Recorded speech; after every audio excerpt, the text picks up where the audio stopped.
Salut à tous, bienvenue dans cette nouvelle vidéo. Aujourd'hui, on va faire un point sur l'actualité en général. On va voir aussi l'actualité des cryptos.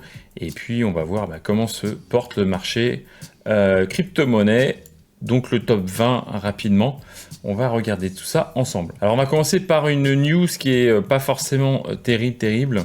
Donc Tesla est en difficulté actuellement. Donc l'année 2025, Tesla est à la limite en fait de réaliser des bénéfices sur le premier trimestre. Donc des résultats qui sont un peu inquiétants.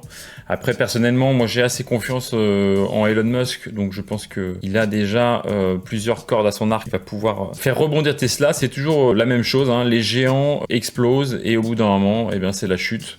Et ils doivent se renouveler et trouver des solutions. Donc malgré cela, les autres entreprises technologiques comme Apple ou Nvidia se portent plutôt pas mal.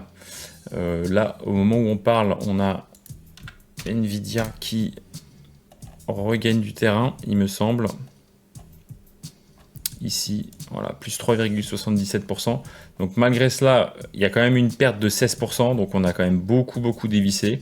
On a cru à un scénario un peu catastrophe de début de récession ou début de panique des marchés, et pour en fait mieux rebondir derrière. Alors le rebond n'est pas terminé, il ne faut pas crier victoire tout de suite, mais on a quand même la volatilité qui a beaucoup diminué, et bien maintenant il n'y a plus qu'à patienter de voir ce qui se passe jusqu'à l'été. On a encore du potentiel de rebond et c'est ce qu'on va voir pour le marché des cryptos. Alors ce qui est important de noter, c'est que les marchés européens ont plutôt mieux réagi en fait que les États-Unis. Vous voyez là, il y a eu un effondrement assez rapide du DAX, qui est l'indice allemand, pour aller sur les 19 000 points. Et finalement, là on est revenu pratiquement sur les niveaux avant, c'est même pas pratiquement, on est revenu dans la zone avant que le cours de l'indice s'effondre. Et c'est pas vraiment le cas pour les États-Unis, donc ça montre un petit peu la divergence que prend. C'est une tournure complètement différente. En fait, on a entamé la démondialisation. C'est le cas avec Trump qui a commencé à être agressif au niveau des barrières tarifaires. En fait, tout ce changement de contexte signifie qu'on veut se retirer. Finalement, la mondialisation, on prend trop de risques. On est trop interdépendant, on est trop lié, on dépend trop d'un autre pays pour notre production, pour la distribution, etc. Donc, c'est machine arrière, et c'est aussi ça qui a fait chahuter les marchés, c'est cette prise de peur par rapport aux barrières douanières. Alors au niveau de l'actualité des crypto-monnaies, déjà au niveau du Bitcoin, il est plutôt bien orienté, on va le voir juste après en fin de vidéo. Graphiquement, on a des chances en fait d'aller plus haut parce que tout simplement le marché des cryptos a été vraiment piétiné. Le Bitcoin n'a pas baissé tant que ça comparé aux altcoins, comparé à l'Ethereum, etc. On a eu quand même une baisse de 30-35%. Mais voilà, on a trouvé un point bas, semble-t-il. Donc sur les 74 000, on va revenir là-dessus. Voilà, c'est pour illustrer. Ici, on a trouvé un point bas et pour l'instant, on est sur une impulsion qui peut continuer jusqu'à peut-être casser les anciens plus hauts. Je vais vous expliquer après mon avis sur les deux différents scénarios possibles. Mais voilà, tout ça pour illustrer que le Bitcoin a, semble-t-il, trouvé un point bas. Il est en train de rebondir. On va voir si ça continue ou ça ne continue pas.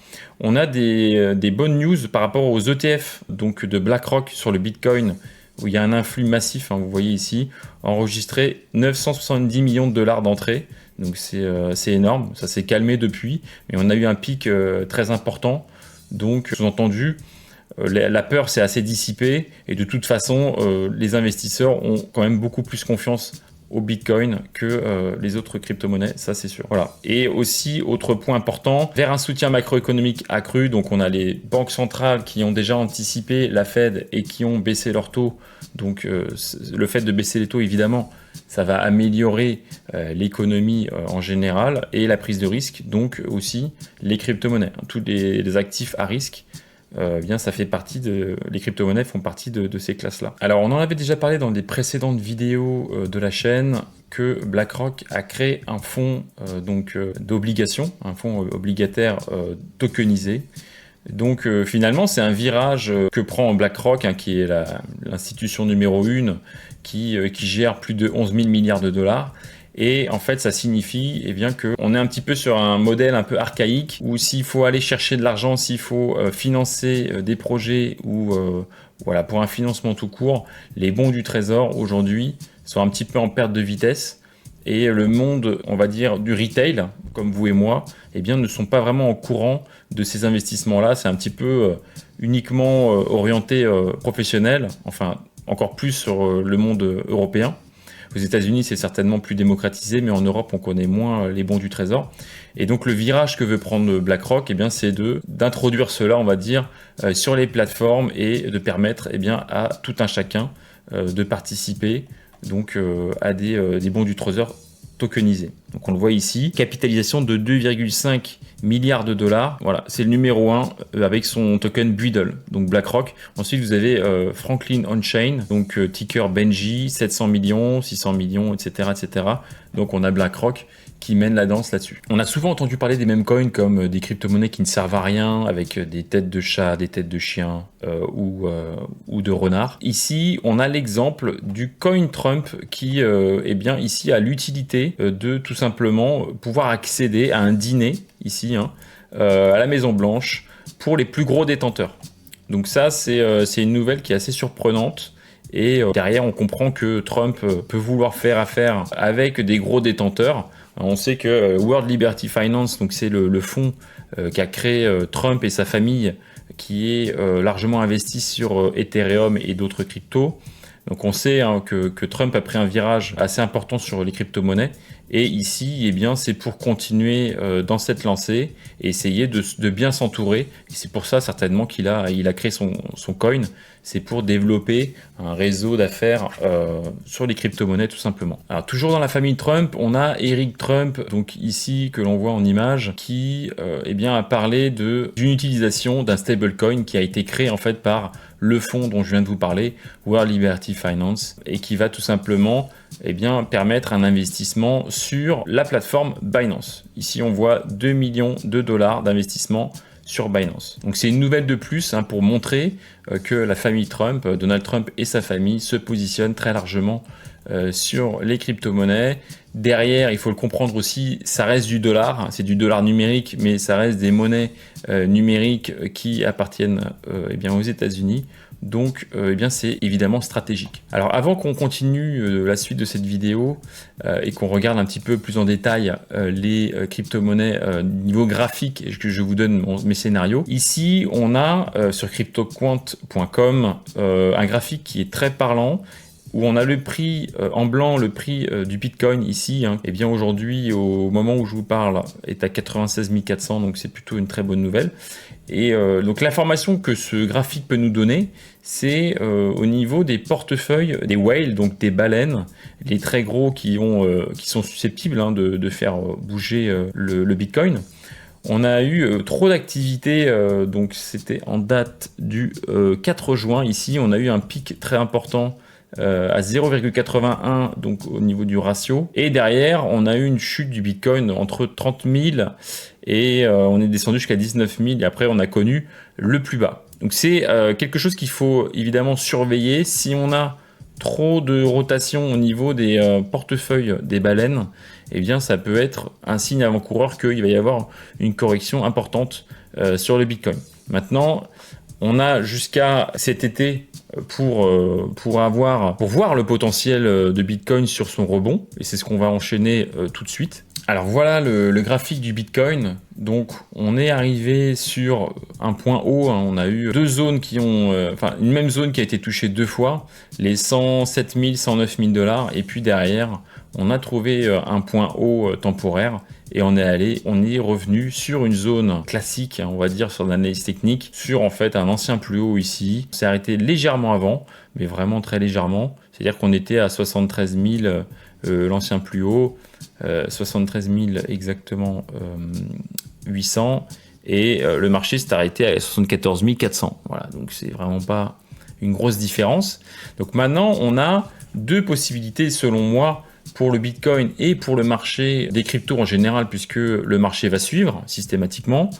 On a la possibilité, puisque Trump a fait une pause des barrières douanières pendant 90 jours, Au niveau des négociations, on n'entend pas parler de grand-chose, mais évidemment, il y a un fort intérêt pour la Chine et les États-Unis d'arriver à trouver un terrain d'entente pour la rentrée. Donc d'ici là, on n'a pas pour l'instant de menace au niveau macroéconomique. On est plutôt sur un déroulement normal, malgré la volatilité. Donc l'idée, ça serait effectivement que la continuité, dans un scénario numéro 1, la continuité de ce rebond, eh bien, on aille casser les anciens plus hauts et que l'on aille faire peut-être un 120 000 $. Donc aller chercher un peu plus haut, mais ne pas tout exploser, hein, puisque après on rentre en été et c'est au niveau de la saisonnalité, c'est une période qui est très calme. Donc après on irait retourner sur cette zone ici d'accumulation. En fait on irait racheter là où on est resté pendant un certain temps, d'accord, sur tout le mois de mars. Donc ça c'est un scénario numéro 1 pour après mieux réexploser après septembre. Ou alors en scénario numéro 2, on ne va pas arriver à casser les anciens plus hauts, on va s'arrêter vraisemblablement un petit peu avant les 107 109 000 $, et ensuite on va retourner ici, on va retourner sur la zone d'accumulation qu'il y avait ici préalablement, et ça ferait que il y aurait encore plus de liquidation. Ça pourrait motiver un mouvement sur Bitcoin énorme. Donc ça pourrait être assez probable, surtout qu'en été, on est souvent déçu des marchés, il ne se passe pas grand-chose. C'est aussi l'occasion pour les actifs, en général, et les actifs à risque, de corriger pour que on puisse mieux se replacer. Donc je pense que au niveau des scénarios, je serais plutôt favorable pour un scénario numéro 2.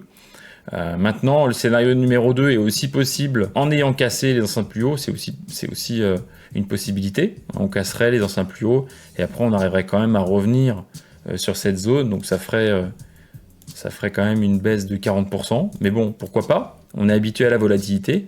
En tout cas, je reste convaincu qu'on a encore de la marge à la hausse. Pour moi, Bitcoin n'a pas du tout explosé. En mouillant la chemise, je dirais que peut atteindre les 180 voire 200 000 $ d'ici la fin de l'année. Alors sur le graphique d'Ethereum, là on voit maintenant que on est totalement sur un autre scénario, c'est-à-dire que l'on a bien corrigé, on est revenu sur un niveau clé du marché, donc rebond automatiquement lorsqu'on revient sur cette zone-là.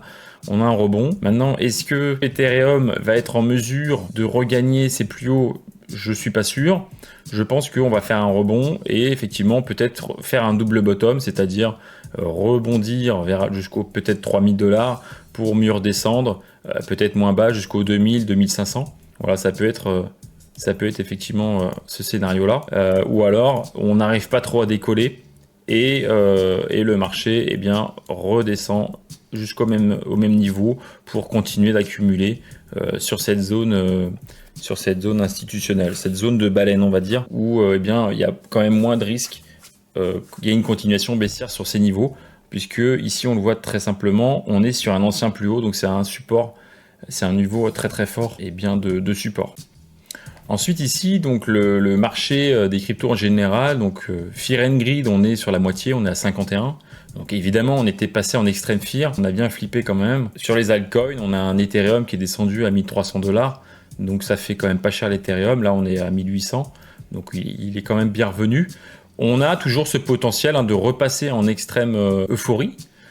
Pourquoi pas, hein. Le marché fait très souvent les extrêmes, il passe de extrême peur à extrêmement euphorique. Donc pourquoi pas. Est-ce qu'on va réussir à passer en euphorique avant l'été, avant juin? Ça c'est une autre question. On pourrait très bien se freiner comme on vient de le voir sur Bitcoin et puis après revenir sur des niveaux pour vraiment exploser à la fin de l'année. Ça c'est l'avenir qui nous le dira.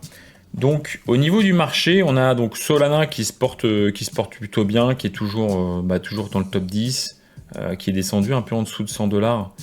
Il y avait des opportunités évidemment sur tous les altcoins de rentrer. Donc Solana, on a ensuite Sui aussi qui fait de plus en plus parler de lui, ce token qui a pris je crois 60% en quelques jours. Donc c'est vraiment une crypto qui est sous le feu des projecteurs. Donc de manière générale, on le voit ici. Donc on a quand même sur les 7 derniers jours, on a pas mal de cryptos qui ont rebondi. On voit Monero plus 21%, Hyperliquid, Hype plus 12, etc. Voilà, ici on a 17 SUI, je viens de vous le dire. On a eu un rebond assez intéressant. Il y a certaines crypto-monnaies, notamment dans l'IA, qui ont déjà fait des x2 sur les plus bas. Donc ceux qui ont eu la patience et ont pu rentrer sur ces niveaux, ont eu aussi le courage de rentrer, ils ont été automatiquement remerciés par le marché. Voilà, alors c'était tout pour aujourd'hui. C'était un point rapide sur les crypto-monnaies en général et l'actualité. Écoutez, je vous dis bon trade et bon investissement et à la prochaine.